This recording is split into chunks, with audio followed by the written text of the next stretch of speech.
हाँ, तो खांसी का प्राकृतिक चिकित्सा से उपचार, इसके लिए आवश्यक सामग्री क्या है।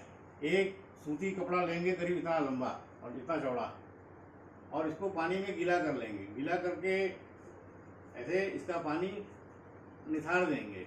निथारने के बाद इसको रख लेंगे अलग, है ना। इसके अलावा अपने को हमें चाहिए ये शॉल, एक ऐसी ऊनी शॉल करीब इतनी बड़ी, ये इससे बड़ी भी हो सकती है। इसको ऐसा फोल्ड कर लेंगे लंबाई में और इसको ऐसा रख लेंगे। इसके अलावा मान लीजिए ये भी एक शाल है, तो इसको भी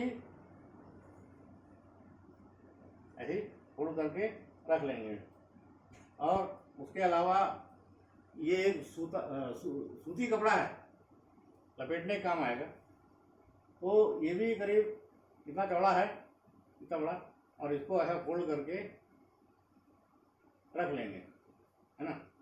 अब जिसको खांसी है उस पेशेंट को बुलाएंगे।